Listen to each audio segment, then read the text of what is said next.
दोस्तों, ज़िंदगी में हमारे साथ कुछ ऐसे इंसिडेंट हो जाते हैं जिन्हें हम चाहकर भी भुला नहीं पाते। आज की यह कहानी गौरव की है, जो कि देर रात अपने गांव लौट रहा था और उस रात जो उसके साथ हुआ उसे वह ज़िंदगी भर नहीं भुला पाया। तो आइए बढ़ते हैं अपनी कहानी की ओर। मेरा गांव पहाड़ों के बीच बसा हुआ है। घनी आबादी से अलग मेरे गांव में एक कच्ची सड़क है जिस पर केवल एक ही बस चलती है, जो कि गांव के बाहर तक ले जाती है। बात उस समय की है जब मैं अपनी नानी से मिलने उनके घर गया हुआ था और वहीं से लौट रहा था। रात का समय था। बस वाले ने मुझे गांव के बाहर ही छोड़ दिया था, क्योंकि वह सड़क गांव के किनारे से होकर निकलती थी और मेरा घर गांव के काफ़ी अंदर था। वैसे तो मुझे इस बात से कोई फ़र्क नहीं पड़ा, क्योंकि मैं पहले भी कई बार रात को अकेला इसी रास्ते से घर जा चुका हूँ, लेकिन इस बार मैं काफ़ी देर रात गांव में पहुंचा था। रात के तकरीबन 12:30 बज रहे थे।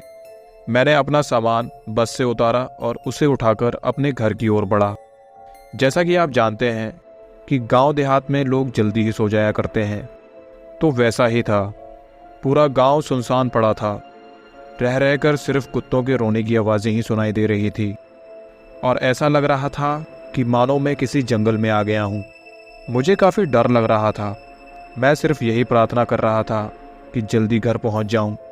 बस थोड़ी सी आगे चलते ही मुझे दूर खड़ा मेरा दोस्त ब्रजेश दिखाई दिया।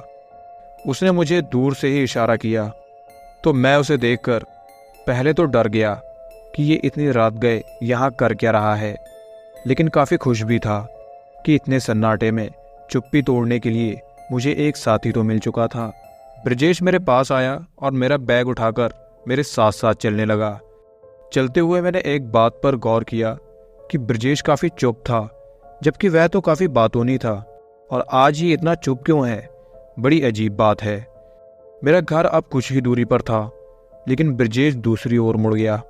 दूसरी ओर मुड़ के ब्रजेश खेतों में जाने लगा। मैंने उससे कहा, क्या हुआ ब्रजेश, कब से देख रहा हूँ तुम काफ़ी चुप हो, और घर तो इधर है, तुम खेतों में क्या करने जा रहे हो?